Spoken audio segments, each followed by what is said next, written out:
요즘 사람들은 미디어에 노출되어 있습니다. 다음 세대뿐만 아니라 부모 세대도 모두 스마트폰에 갇혀 삽니다. 이스라엘은 바벨론 포로기에 이방 땅에서 갇혀 살았습니다. 그러나 21세기 믿는 자들도 스스로 스마트폰에 갇혀 미디어 포로로 갇혀 삽니다. 부모 세대에게 미디어 중독이 심각하지만 자라나는 다음 세대에게는 더욱더 치명적입니다. 전두엽이 25세 정도에 모두 완성이 되는데요.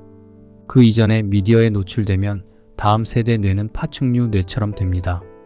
보고 반응하는 후두엽만 반응하게 되고 이성과 사고, 감정을 담당하는 전두엽과 언어를 담당하는 측두엽은 개발이 되지 않습니다. 미디어에 계속 노출되면 학습력은 상당히 떨어지게 됩니다. 사실 우리는 누군가의 멘토 아래 잘 배워야 합니다.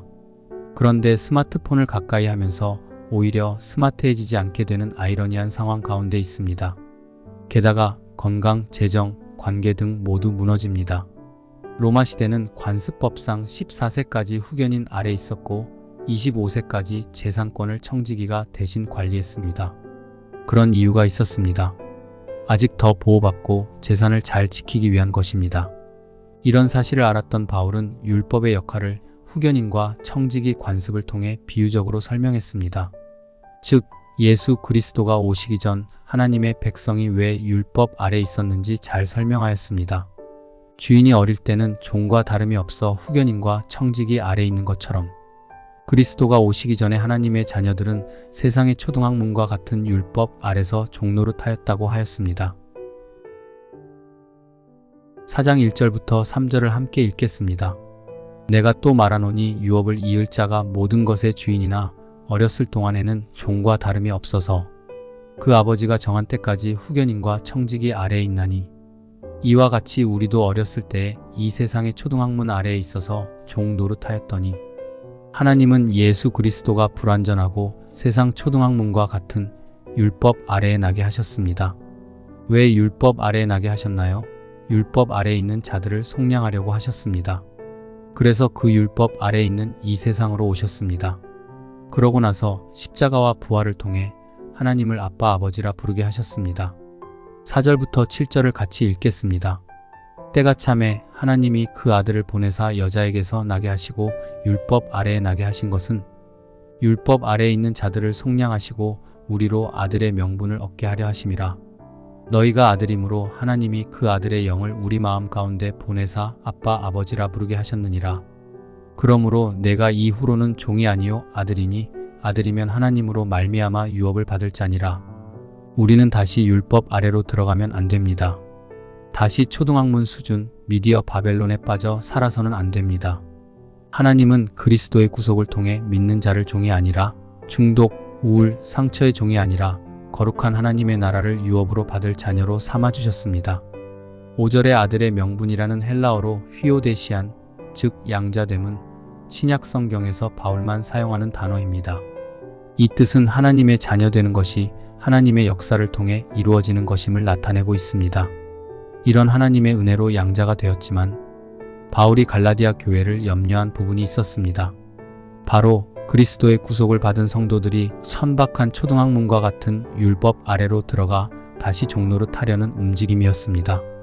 율법을 지키고 신봉한 자들은 날과 달 그리고 절기와 해를 삼가 지키고 인간의 고행과 금욕을 통해 고통스럽게 행위로 구원을 얻으려고 하였습니다.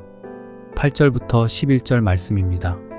그러나 너희가 그때에는 하나님을 알지 못하여 본질상 하나님이 아닌 자들에게 종 노릇하였더니 이제는 너희가 하나님을 알 뿐 아니라 더욱이 하나님이 아신 바 되었거늘 어찌하여 다시 약하고 천박한 초등학문으로 돌아가서 다시 그들에게 종 노릇하려 하느냐.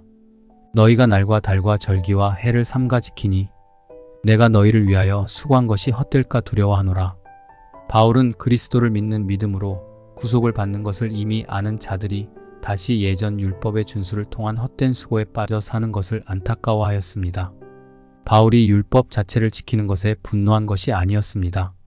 날과 달 그리고 절기와 해를 지키면서 구원을 이루려고 한 것이 문제였습니다. 21세기를 살아가는 성도들도 하나님의 은혜로 구원을 누리고 주님이 원하시는 대로 살아가려고 하지 않습니다. 자기 자신의 존재를 증명하고 나타내려고 합니다. 세상적 율법, 같이 삶을 살아가려고 하는 경향성이 있습니다. 오직 주님이 나 자신을 향해 무엇을 원하시는지 알고 자유 가운데 하나님의 자녀로 살아가야 합니다. 갈라디아서에서 바울이 말하는 바는 무엇인가요? 바울은 율법을 통해 인간이 자신의 힘으로 죄에서 벗어나거나 하나님의 은혜를 얻을 수 없음을 밝혀줍니다. 즉, 갈라디아서는 율법을 따르는 것만으로는 사람이 온전히 정당화되지 못하며 오직 믿음을 통해 그 은혜를 받고 누릴 수 있음을 강조합니다. 고로 갈라디아서는 율법을 통한 정당화가 아니라 믿음을 통한 정당화가 중요하다는 것을 말합니다. 우리는 어떤 율법적 요구를 따르는 것이 아니라 믿음을 통해 예수 그리스도를 향해 나아가야 하며 예수님을 통해 우리는 죄에서 벗어나 하나님의 자녀가 될 수 있습니다. 주님, 제가 주님의 자녀로 세상의 초등학문, 율법, 미디어 바벨론을 넘어 주님이 이루신 구원에 감격하며 주님께 반응하며 살아가게 하옵소서. 오늘 말씀 중 받은 도전 혹 은혜는 무엇인가요? 같이 눈을 감고 잠시 기도하겠습니다.